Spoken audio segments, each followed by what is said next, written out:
नमस्कार साथियों, जानना जरूरी है सीरीज में आज हम देखेंगे समेध शिखर को पर्यटक स्थल बनाना चाहती है सरकार। दोस्तों, यह है समेध शिखर क्या है और इसको पर्यटक स्थल क्यों बनाना चाहती है सरकार। इन सब के बारे में आज हम विस्तार से वर्णन करेंगे। तो दोस्तों, आज के सेशन में बने रहिए हमारे साथ। दोस्तों, वीडियो में आगे बढ़ने से पहले वीडियो को लाइक करें, चैनल को सब्सक्राइब करें और वीडियो को शेयर अवश्य करें। ठीक है साथियों, चलो आज हम आज के सेशन में आगे बढ़ते हैं। समेध शिखर में जैन तीर्थंकरों का निवारण। दोस्तों, समेध शिखर में जैन तीर्थंकरों का निवारण। जैन धर्म में कुल 24 तीर्थंकर हुए हैं। ऋषभदेव प्रथम और महावीर 24वें तीर्थंकर थे।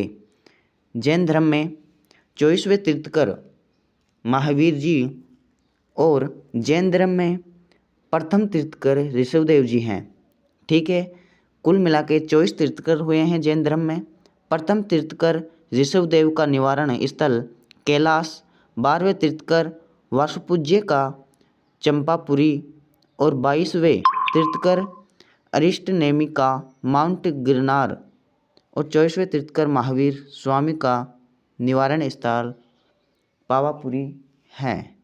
ठीक है दोस्तों, बाकी सभी 20 जैन तीर्थंकरों ने झारखंड के इसी समेध शिखर पर जीवन के आखिरी दिन बिताए और निवारण प्राप्त किया।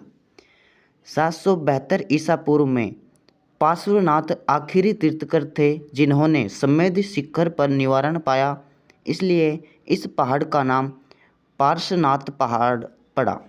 ठीक है, नेक्स्ट देखते हैं समेध शिखर का शुरुआती जिक्र। दोस्तों, समेध शिखर का शुरुआती जिक्र कहाँ से प्राप्त होता है। समेध शिखर का शुरुआती संदर्भ करीब 2000 साल पहले जैन धर्म के छठे आगम ज्ञाता धर्म कथा में मिलता है। ठीक है दोस्तों, जो ज्ञाता धर्म कथा है जैन धर्म का जो छठा आगम है उसके अंदर समेध शिखर का शुरुआती जिक्र मिलता है। ठीक है दोस्तों, 9वीं शताब्दी में सूरीश्राव जी महाराज समेध शिखर गए और 20 तीर्थंकरों की निवारण भूमि को चिन्हित कर स्तूप बनवाए।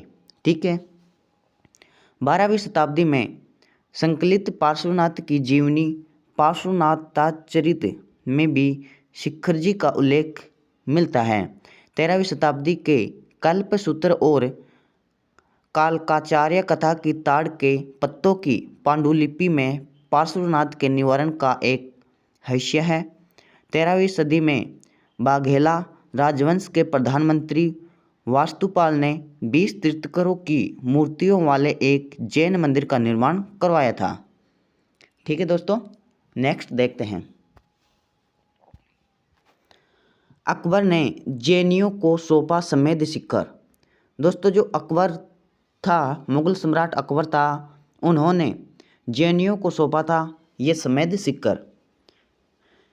1592 ईस्वी में मुगल बादशाह अकबर ने समेध शिखर जैनियों को सौंपने का फरमान जारी किया, जिससे इस पवित्र स्थान पर कोई शिकार न कर सके। ठीक है, इस समेध शिखर पर कोई शिकार न कर सके, इसलिए अकबर ने इस समेध शिखर को 1592 ईस्वी में जैनियों को सौंप दिया था।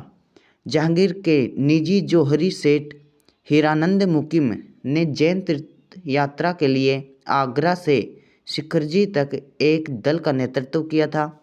ठीक है दोस्तों, 1698 ईस्वी में मुगल बादशाह जहांगीर के दूसरे बेटे आलमगीर ने समेध शिखर को टैक्स फ्री घोषित कर दिया था।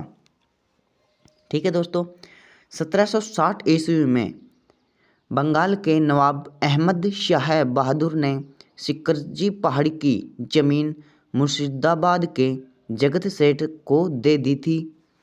18वीं सदी में जगत सेठ खुशालचंद के निवारण भूमि पर छोटे छोटे झैन बनवाए। पहाड़ की तलहटी में भोमिया जी महाराज की महाराज का मंदिर बनवाया। ठीक है दोस्तों, नेक्स्ट देखते हैं। अंग्रेज़ों के ज़माने में समेद शिखर, जो समेद शिखर है वो अंग्रेज़ों का ज़माने में किस तरह से था, इसके बारे में देखते हैं। 1790 ईस्वी में ब्रिटिश साम्राज्य ने पालगंज के राजा को समेद शिखर की जमींदारी दी थी। 1846 में लेफ्टिनेंट विडल ने अपने सर्वे में पाया कि क्षेत्रीय संथाली समुदाय इस पहाड़ी को मवांग गुरु कहता है और इसे पूजता है। ठीक है। 1867 में जैन कम्युनिटी और पालगंज के राजा ने इस जमीन के मालिकाना हक के लिए एक दूसरे पर केस किया। इकरारनामे के बाद मामला सुलझाया। इकरारनामे के बाद पहाड़ी पर हक पालगंज के राजा का हो गया, जबकि जैन समुदाय को पूजा करने और मंदिर बनाने का अधिकार मिला। 1876 में पालगंज के राजा ने शिखरजी की 2000 एकड़ जमीन को एक इंग्लिश प्लांटर वोडम को दिया था। ठीक है। 1888 में यहाँ चमड़े की एक फैक्ट्री लगाई गई जहाँ सुअर काटे जाते थे। जो समेद शिखर है वो अंग्रेज़ों के टाइम में यहाँ पर क्या गतिविधियाँ होती थी इसके बारे में है ये बात। 1888 में यहाँ चमड़े की एक फैक्ट्री लगाई गई जहाँ सुअर काटे जाते थे। जैन समुदाय ने पालगंज के राजा के खिलाफ इकरारनामा तोड़ने का केस कर दिया। कोर्ट ने पहाड़ी का मालिकाना हक राजा को ही दिया, लेकिन इकरारनामे के मुताबिक बुचड़ल खाना बंद करवा दिया गया। ठीक है दोस्तों, नेक्स्ट देखते हैं। जैनियों ने राजा से खरीद लिया समेद शिखर। 1907 में पालगंज एस्टेट ने एक बार फिर शिखरजी को लीज पर देने का प्रपोजल रखा। जैन समुदाय ने विरोध किया कि इससे पवित्रता भंग होगी। बंगाल के लेफ्टिनेंट गवर्नर ने मध्यस्थता की। सरकार का कहना था कि ये जगह पालगंज के राजा की है, जैनियों को पूजा के अधिकार दिए गए हैं। ठीक है। अगर जैन समुदाय इस जगह की पवित्रता के लिए इसे लीज पर नहीं देना चाहता तो उसे जमींदारों को उचित मुआवजा देना चाहिए। 1910 में सेठ आनंद जी कल्याण जी पेड़ी ने राय बहादुर बद्रीदास मुकीम के साथ मिलकर शिखरजी को खरीदने का ऑफर दिया। 9 मार्च 1918 को 2,42,000 रुपये एक मुश्त और 4,000 रुपये प्रतिवर्ष मुआवजे पर पहाड़ी के अधिकार जैनियों ने खरीद लिए। ठीक है दोस्तों, 1925 में शिखरजी के मालिकाना हक को लेकर ब्रिटिश ज़माने की हाईएस्ट कोर्ट प्रिवी काउंसिल के केस दर्ज हुआ। ठीक है, काउंसिल में केस दर्ज हुआ। स्थानीय संस्थाली और दिगंबरों ने शिखरजी पर आनंदजी कल्याणजी पेड़ी के मालिकाना हक को चुनौती दी थी। ठीक है दोस्तों कुल मिला के बात यह है, जो ये समेद शिखर है यह एक जैनियों का जिसे आप मंदिर बोल सकते हो या पूजनीय स्थल बोल सकते हो। जैनियों, श्वेतांबर और दिगंबर संप्रदाय का एक मतलब आप ये समझ सकते हो कि यह एक जैनियों का प्रमुख पवित्र स्थान है। ठीक है दोस्तों, नेक्स्ट देखते हैं। आज़ादी के बाद शिखरजी पर सरकार का कब्जा। जब भारत आज़ाद हुआ उसके बाद शिखरजी पर भारत सरकार का कब्जा। ठीक है दोस्तों, 25 सितंबर 1950 को बिहार में भूमि सुधार अधिनियम वजूद में आया। इसके सेक्शन 3(1) के तहत सरकार को राज्य की किसी भी संपत्ति को अपने अधिकार में लेने की शक्ति मिली। ठीक है। 1 अप्रैल 1964 को कल्याण पेड़ी ने बिहार के तत्कालीन सीएम के वी साहनी से आग्रह किया कि समेद सीकर को अपने अधिकार में न ले। सरकार इस पर राजी नहीं हुई और अगले ही दिन यानी 2 अप्रैल को समेद सीकर के मालिक का नाम आनंद कल्याण पेड़ी से बदलकर बिहार राज्य कर दिया गया। ठीक है। इस फैसले के करीब 1 साल बाद 5 फरवरी 1965 को कल्याण पेड़ी और बिहार सरकार के बीच एक समझौता हुआ, जिसके तहत बिहार राज्य ने समेद सीकर की पहाड़ियों पर बने मंदिरों और धर्मशालाओं को अपने कब्जे से मुक्त रखने का फैसला किया। ठीक है। क्षेत्र में फैले वन से आने वाले लाभ को राज्य और कल्याण पेड़ी के बीच 40:60 में 7 के रेशियो में बांटने का फैसला लिया गया। समझौते के तहत सरकार ने कल्याण पेड़ी के हिस्से वाली जमीन उन्हें वापस देने का फैसला किया। 15 अगस्त 1966 को दिगंबरों को सरकार ने आश्वासन दिया कि उनके पूजा अधिकार और अन्य राइट्स पर्व में हुए किसी भी समझौते से प्रभावित नहीं होंगे। ठीक है दोस्तों, नेक्स्ट देखते हैं। ये बात है आज़ादी के बाद सिक्का जो समेद सीकर है उसकी घटना है। ठीक है दोस्तों, नेक्स्ट देखते हैं।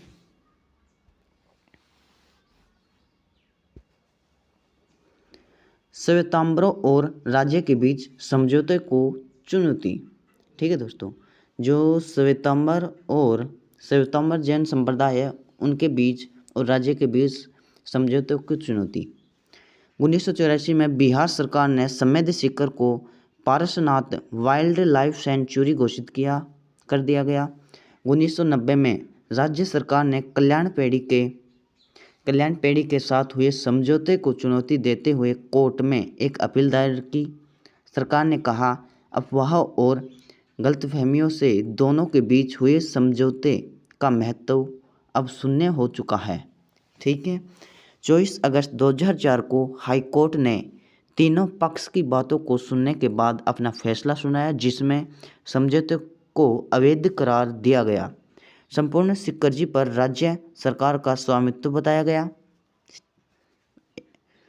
दिगंबरों को अनुमति के बाद ही किसी निर्माण के अधिकार दिए गए। झारखंड सरकार को एक प्रबंधन समिति बनाने के आदेश दिया गया और पारसनाथ पहाड़ी में किसी भी तरह के निवारण पर रोक लगा दी गई। ठीक है दोस्तों, नेक्स्ट देखते हैं। जो ये समझौता हुआ था श्वेतांबर जैन संप्रदाय और राज्य के बीच जो समझौता हुआ उसकी घटना है ये। ठीक है, नेक्स्ट देखते हैं। समेद सीकर को पर्यटन स्थल बनाना चाहती है सरकार।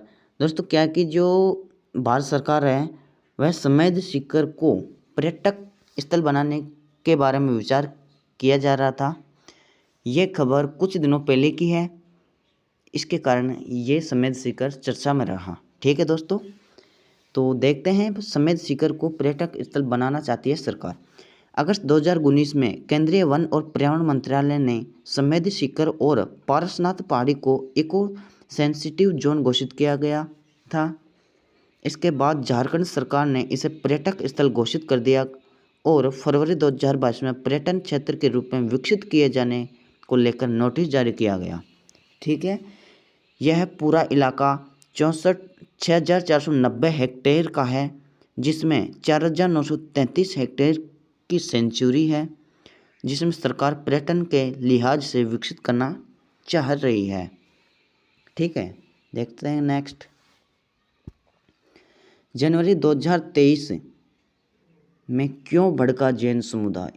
ठीक है दोस्तों, 13 सितंबर 2021 को बीजेपी नेता और पूर्व मुख्यमंत्री बाबूलाल मरांडी ने आदिवासी पूजा स्थल पर पूजा की और एक बोर्ड भी लगाया। इसमें जैन समाज चिंतित हो गया। पारसनाथ पहाड़ी पर पिकनिक मना रहे कुछ लोगों का एक वीडियो वायरल हुआ, जिसमें वो मांस पका रहे हैं। इसमें जैन समाज के लोग खफा हो गए इससे। ठीक है दोस्तों, कुछ वीडियो वगैरह कुछ वायरल हुए इसके ऊपर, जो पिकनिक के लिए आए थे कुछ लोग, तो उनसे जैन समाज कुछ खफा हो गया या नाराज़ हो गया या भड़क गया, जो भी है। अक्टूबर 2022 में पारसनाथ पर्यटक विकास प्राधिकरण का गठन होना था, जिसमें जैन समुदाय ने पर्यटन शब्द पर आपत्ति जताई थी। 28 दिसंबर 2022 को स्कूली बच्चों का एक दल पारसनाथ पहाड़ी गया था, जिसे जैनियों ने रोक दिया, जिसका स्थानीय लोगों ने विरोध किया था।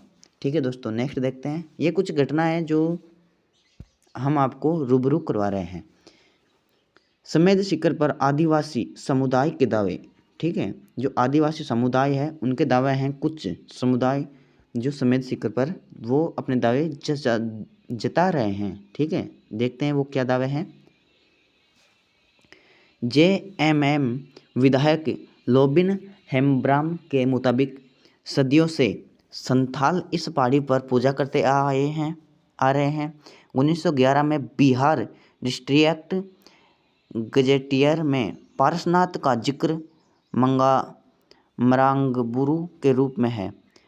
वैशाख की पूर्णिमा को यहाँ संथालियों का मेला लगता है। लोबिन हेम्ब्रम कहते हैं यहाँ 10 किलोमीटर के एरिया में बलि नहीं करने की बात हो रही है। जंगल से लकड़ी नहीं काटने दिया जाता है। ज़मीन हमारी है, पहाड़ हमारे हैं। सरकार इस पूरे स्थल को मरांगबुरु स्थल घोषित करे। ठीक है, ये कुछ तथ्य हैं जो समेध शिखर पर आदिवासी समुदाय दावे कर रहे हैं। हेम्ब्रम कहते हैं कि 25 जनवरी तक अगर मरांगबुरु का अधिकार आदिवासियों को नहीं मिला तो हम ताकत दिखा देंगे। हेमंत मुझे पार्टी से निकाल सकते हैं, माटी से नहीं। JMM के महासचिव और गिरिडीह के विधायक सुदिव्य कुमार सोनू ने भी साफ कहा है कि यह पहाड़ी आदिवासियों की है। देखो, ये कुछ राजनीति को लेकर कुछ तथ्य आ गए हैं, इनमें हमें नहीं उलझना है। ठीक है दोस्तों, बस हमारा उद्देश्य ये था कि समेध शिखर क्या है, इसका जो विवाद चल रहा है वो क्या है, इसको केंद्र सरकार के द्वारा पर्यटक स्थल घोषित किया जा रहा है तो वो क्या है, इन सब के बारे में हमें आपको रूबरू करवाना हमारा उद्देश्य था। ठीक है दोस्तों, तो नेक्स्ट देखते हैं। दोस्तों, आज का टॉपिक हमारा यहीं समाप्त होता है। हम आपके लिए रोज़ नए नए टॉपिक लेके आते रहेंगे। कृपया आप चैनल को सब्सक्राइब करो, लाइक करो और शेयर ज़रूर करो। ठीक है दोस्तों, तो दोस्तों बने रहिए हमारे YouTube चैनल के साथ। जय हिंद, जय भारत।